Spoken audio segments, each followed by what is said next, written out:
Hello दोस्तों, आज की हमारी वीडियो है पजेशन के ऊपर। पजेशन का मतलब होता है अधिकार। तो दोस्तों, पजेशन को दिखाने के दो मेथड होते हैं। एक है अपोस्ट्रोफी के द्वारा और दूसरा प्रीपोजिशन के द्वारा। तो अब अपोस्ट्रोफी में ये वाले दो अपोस्ट्रोफी आते हैं, एक ये वाला होता है और एक ये वाला होता है। और प्रीपोजिशन केवल एक ही होती है जिसके द्वारा हम पजेशन दिखा सकते हैं, वह प्रीपोजिशन ऑफ होती है। तो ये तीनों ही चीज़, ये वाली चीज़, ये वाली चीज़ और ये वाली चीज़ सेंटेंस में का, की, के का सेंस देते हैं। अब ये समझो कि कहाँ पर हमें अपोस्ट्रोफी का यूज़ करना है, मतलब इन वाले शब्दों का यूज़ करना है, और कहाँ पर हमें प्रीपोजिशन का यूज़ करना है। तो जो लिविंग थिंग होती हैं, लिविंग थिंग का मतलब जिसमें जान होती है, वहाँ पर हम इन अपोस्ट्रोफी का यूज़ करेंगे। और जो नॉन लिविंग थिंग है, नॉन लिविंग थिंग का मतलब जिसमें जान नहीं होती है, वहाँ पर हम प्रीपोजिशन ऑफ लगाकर पजेशन दिखाएंगे। अब जैसे कि मैंने एक हिंदी में सेंटेंस लिखा, मोहन का पेन। अब हमें इंग्लिश में ट्रांसलेट करना है इसे।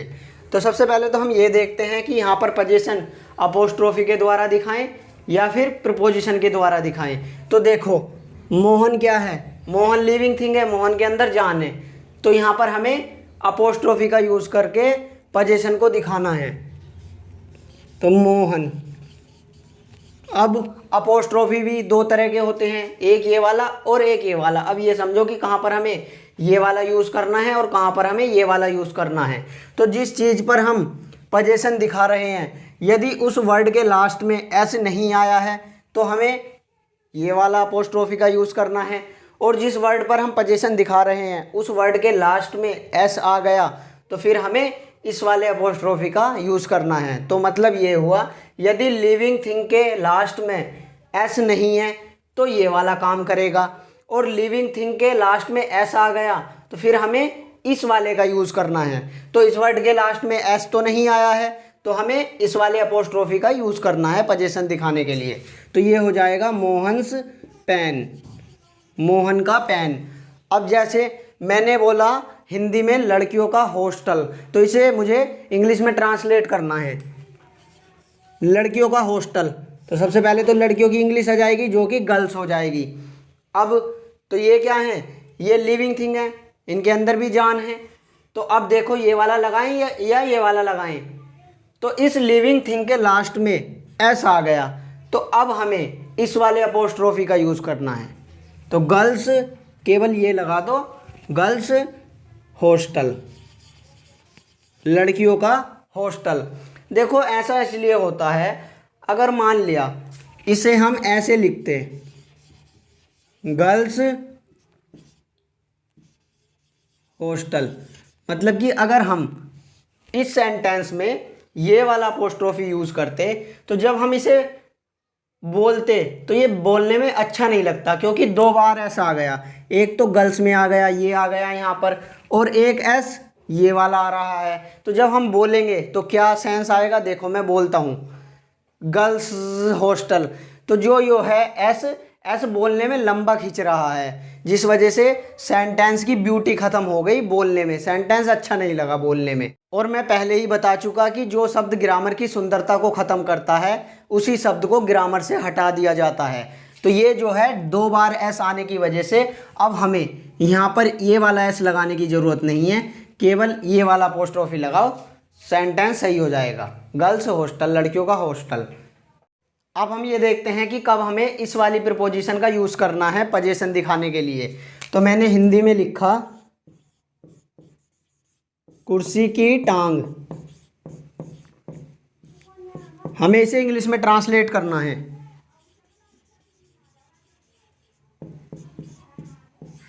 Chairs leg. तो क्या ये सही है? नहीं, बिल्कुल गलत है। क्यों? क्योंकि जो ये चेयर होती है, चेयर तो नॉन लिविंग थिंग होती है, कुर्सी में जान थोड़ी होती है। तो यहाँ पर हमें पजेशन दिखाने के लिए इस प्रीपोजिशन मतलब ऑफ का यूज़ करना है। तो ये हो जाएगा लेग ऑफ द चेयर। अब बिल्कुल सेंटेंस ठीक है। अब हम देखते हैं exceptions of non living thing. इसका क्या मतलब हुआ? इसका ये मतलब हुआ, कुछ नाउन नॉन लिविंग थिंग होंगे लेकिन वो नियम का उल्लंघन करेंगे। मतलब वो नाउन नॉन लिविंग थिंग होंगे, उन पे पोजीशन हमें ऑफ से दिखाना चाहिए था, लेकिन उन पे हम पोजीशन अपोस्ट्रोफी के द्वारा दिखाएंगे, तो हुआ नहीं हुआ नियम का उल्लंघन। तो इसी चीज़ को हम बोलते हैं एक्सेप्शंस। तो पहला एक्सेप्शन, जब नॉन लिविंग थिंग, जब नॉन लिविंग थिंग को एज अ पर्सोनिफाइड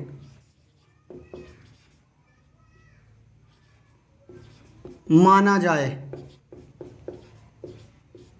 मतलब ये हुआ जब नॉन लिविंग थिंग को एज अ पर्सोनिफाइड माना जाए तो उस टाइम पे हम अपोस्ट्रोफी का यूज़ कर लेते हैं पोजीशन दिखाने के लिए। अब जैसे कि मैंने हिंदी में लिखा सूरज का प्रकोप, तो वैसे सूरज क्या है, सूरज नॉन लिविंग थिंग है, इसके अंदर जान थोड़ी होती है। तो नियम के अनुसार तो यहाँ पर पोजीशन प्रीपोजिशन ऑफ द्वारा दिखाना था, लेकिन यहाँ पर सूरज को एज अ पर्सोनिफाइड माना गया है, इसलिए यहाँ पर पोजीशन हम अपोस्ट्रोफी से दिखा सकते हैं। तो यहाँ पर हो जाएगा सन्स फ्यूरी, फ्यूरी का मतलब होता है प्रकोप। और एग्जाम्पल देखते हैं, जैसे मैंने यहाँ पे लिखा प्रकृति का प्यार, तो यहाँ पर प्रकृति को एज अ पर्सोनिफाइड माना गया है, इसलिए यहाँ पर हम अपोस्ट्रोफी का यूज़ कर सकते हैं। तो ये हो जाएगा नेचर्स लव। तो आई बात समझ में। तो सन और नेचर क्या थे, नॉन लिविंग थिंग थे, और नियम के अनुसार नॉन लिविंग थिंग में पोजीशन ऑफ के द्वारा दिखाया जाता है, लेकिन नॉन लिविंग थिंग होने के बावजूद हमने पोजीशन अपोस्ट्रोफी से दिखाया है, तो इसी चीज़ को हम कहते हैं नियम का उल्लंघन होना। अब दूसरा exception, time money weight distance,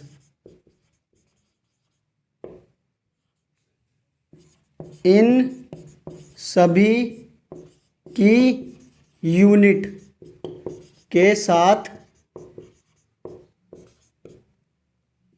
apostrophe का यूज़ कर लेते हैं, का यूज़ कर लेते हैं।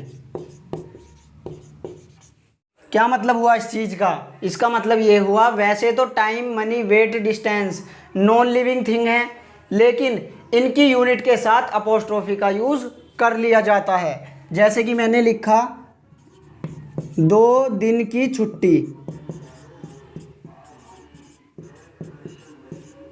तो यहाँ पर दिन क्या है, दिन टाइम की यूनिट होती है, तो इसका इंग्लिश में ट्रांसलेशन हो जाएगा 2 डेज लीव।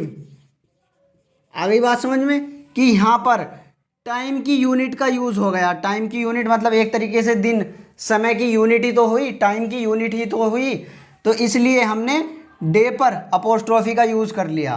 तो 2 डेज लीव, 2 दिन की छुट्टी। अब मैंने लिखा 1 लाख की कीमत, तो यहाँ पर किसकी यूनिट आ गई, लाख, 1 लाख मतलब मनी की यूनिट हो गई है, तो यहाँ पर भी हम अपोस्ट्रोफी का यूज़ कर लेंगे। ए लाख्स वर्थ, वर्थ का मतलब हुआ कीमत, 1 लाख की कीमत। अब जैसे मैंने लिखा 1 टन का वजन, तो यहाँ पर किसकी यूनिट आ गई, ये टन क्या है, टन वेट की यूनिट होती है, तो यहाँ पर भी टन पे अपोस्ट्रोफी का यूज़ हो जाएगा। ए टन्स वेट, 1 टन का वजन। मैंने लिखा 2 किलोमीटर की दूरी, 2 किलोमीटर की दूरी, तो ये किलोमीटर किसकी यूनिट होती है, किलोमीटर डिस्टेंस की यूनिट हो गई, तो यहाँ पर भी किलोमीटर पर अपोस्ट्रोफी का यूज़ हो जाएगा। तो इसे हम लिख देंगे 2 किलोमीटर्स डिस्टेंस। तो आ गई बात समझ में। ये जो डे था, ये डे टाइम की यूनिट हो गई, लाख मनी की यूनिट हो गई, टन वेट की यूनिट हो गई, और किलोमीटर डिस्टेंस की यूनिट हो गई। तो जब टाइम मनी वेट डिस्टेंस की यूनिट की बात होती है तो टाइम मनी वेट डिस्टेंस की यूनिटों के साथ अपोस्ट्रोफी का यूज हो जाता है। अब तीसरा एक्सेप्शन देखते हैं। जब नॉन लिविंग थिंग, जब नॉन लिविंग थिंग रेस्पेक्टेबल हो, इसका ये मतलब हुआ यदि कोई नॉन लिविंग थिंग है और उसकी समाज में काफ़ी रेस्पेक्ट है तो ऐसे नॉन लिविंग थिंग पर हम अपोस्ट्रोफी का यूज़ कर लेते हैं। जैसे मैंने हिंदी में लिखा कोर्ट का आदेश, तो वैसे तो कोर्ट क्या है, नॉन लिविंग थिंग है। यहाँ पर इसका पोजीशन ऑफ से दिखाना चाहिए था लेकिन हम अपोस्ट्रोफी से दिखा लेंगे। क्यों? क्योंकि ये कैसा वर्ड है, ये कोर्ट, इसकी काफ़ी रेस्पेक्ट होती है, हर कोई इसके आदेश को मानता है, तो यहाँ पर हम अपोस्ट्रोफी का यूज़ कर लेंगे। तो ये हो जाएगा कोर्ट्स ऑर्डर।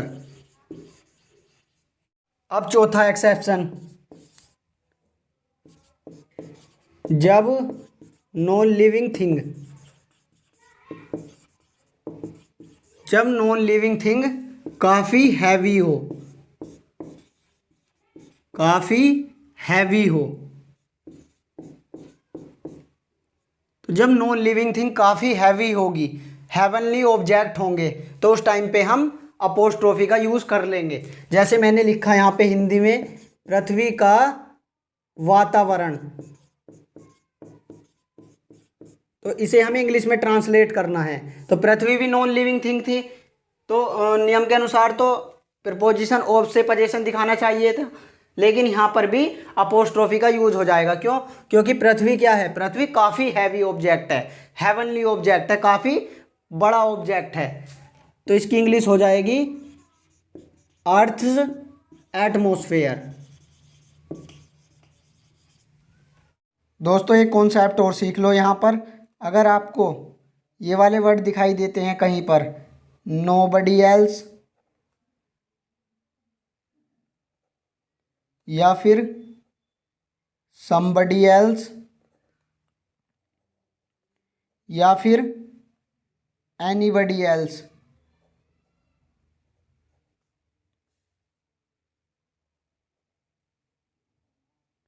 तो हमारा कॉन्सेप्ट यह है कि इस टाइप के वर्ड में हम अपोस्ट्रोफी इन दोनों वर्ड में कहाँ पर लगाएं, एनीबडी पर लगाएं या एल्स पर लगाएं।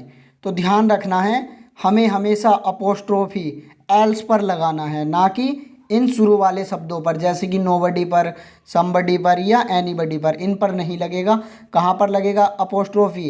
एल्स पर लगेगा। जैसे मैंने ये लिखा नोबडी एल्स, तो मैंने अपोस्ट्रोफी कहाँ लगा दिया? नोबडी के बाद लगा दिया, तो ये बिल्कुल गलत है। इसकी सही फॉर्म क्या होगी? इसकी सही फॉर्म होगी ये नोबडी एल्स के बाद लगाना है। अब ठीक है। और जैसे मैंने लिखा समबडी, अपोस्ट्रोफी यहाँ पे लगा दिया समबडी एल्स, तो ये भी क्या है? बिल्कुल गलत है। तो इसकी सही फॉर्म क्या होगी? समबडी एल्स, एल्स के बाद लगाना है। अब ठीक है, देख लो आप। अब मैं एक सेंटेंस लिखता हूँ। मैंने ये लिखा कि